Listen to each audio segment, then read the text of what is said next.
নিশ্চিত গোল বাতিল হলো, ফাউলেও দেখানো হলো না কার্ড। মাঠে রেফারি আর মাঠের বাইরে ফিফার এত সব আয়োজন, তবু শিরোপা জেতানো গেল না আর্জেন্টিনাকে।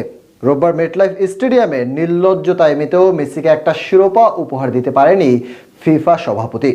বিশ্বকাপের মেগা ফাইনালে আলভিস্তাদের জেতাতে আর কি কি পন্থা অবলম্বন করলো ফিফা? যে শিরোপা জয়ের জন্য সারা বিশ্বের 2 শতাধিক রাষ্ট্রের হাজার হাজার ফুটবলারদের মাথার ঘাম পায়ে পড়ে, সেই শিরোপাটি যখন কাউকে মুখে তুলে দেওয়ার চেষ্টা করে আয়োজক সংস্থা, তখন তা নিয়ে আক্ষেপ না করে পারেন না দলগুলোর ফুটবলার থেকে শুরু করে ভক্ত সমর্থকরা। এই যেমন ফুটবল বিশ্বের সবচেয়ে বড় মহারণ বিশ্বকাপ ফুটবলে আর্জেন্টিনার বাড়তি সুবিধা পাওয়া নিয়ে সমালোচনার অন্ত নেই গোটা ফুটবল দুনিয়ায়। 2022 সালে কাতার বিশ্বকাপে যেখানে লিওনেল মেসির আর্জেন্টিনাকে শিরোপা জেতাতে চেষ্টা ত্রুটি রাখেনি ফিফা, তারই ধারাবাহিকতায় যুক্তরাষ্ট্রে 2026 ফিফা বিশ্বকাপের ফাইনালেও মেসির হাতে শিরোপা দেখতে মুখিয়েছিল সংস্থাটির কর্তা ব্যক্তিরা, যার অংশ হিসেবে রোববার যুক্তরাষ্ট্রের নিউ ইয়র্কের মেটলাইফ স্টেডিয়ামে স্পেন বনাম আর্জেন্টিনার মধ্যকার বিশ্বকাপের ফাইনাল ম্যাচটিতে পক্ষপাত দুষ্ট রেফারিং এর নজির দেখা যায়, যেখানে অধিকাংশ ক্ষেত্রে আলবিসেলেস্তাদের ফেভার করেন মাঠে উপস্থিত স্লোভেনিয়ান রেফারি স্লাভকো ভিনচিচ, যেখানে ম্যাচের 9ম মিনিটে স্প্যানিশ মিডফিল্ডার রদ্রিকে ফেলে দেন আর্জেন্টাইন ডিফেন্ডার ক্রিশ্চিয়ান রোমেরো। তবে এ সময় পাশে থেকে বিষয়টি পর্যবেক্ষণ করলেও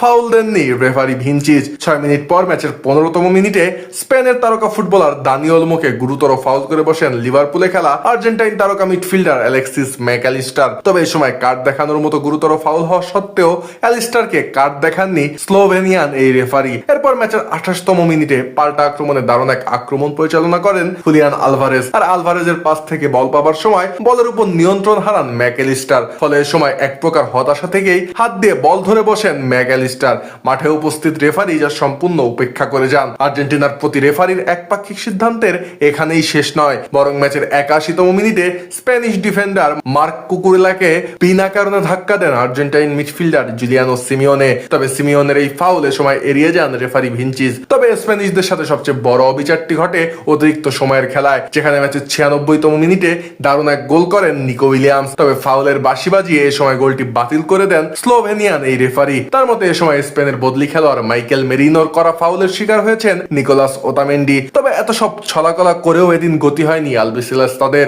রোববারের এই ফাইনালে বল পায় যেখানে আর্জেন্টাইনদের টুটি চেপে ধরেন স্প্যানিশ ফুটবলাররা, যেখানে ম্যাচের অতিরিক্ত সময় 106 মিনিটে ফেরান তোরেসের গোলে 1-0 গোলের জয় পায় স্প্যানিশরা। দীর্ঘ 16 বছর পর যেখানে শিরোপা জয়ের উল্লাসে মাতেন লামিন ইয়ামালরা, আর ফাইনালে স্প্যানিশদের নান্দনিক ফুটবলকে যেখানে সকলে প্রশংসায় ভাসাচ্ছেন, তখন মুদ্রার উল্টো পিঠে নিন্দিত হচ্ছেন লিওনেল স্কালোনি শিষ্যরা, যেখানে নিন্দুকদের মতে নকআউট পর্বের শেষ 4টি ম্যাচে শেষ মুহূর্তের কামব্যাকে জয় পেলেও ফাইনালে তা করে দেখাতে ব্যর্থ হয়েছেন লিওনেল মেসিরা, যেখানে ফিফা আর তার রেফারির সহায়তা নিয়েও বিশ্বকাপ জেতার সহজ সুযোগ হাতছাড়া করেছে 3বারের বিশ্ব চ্যাম্পিয়নরা।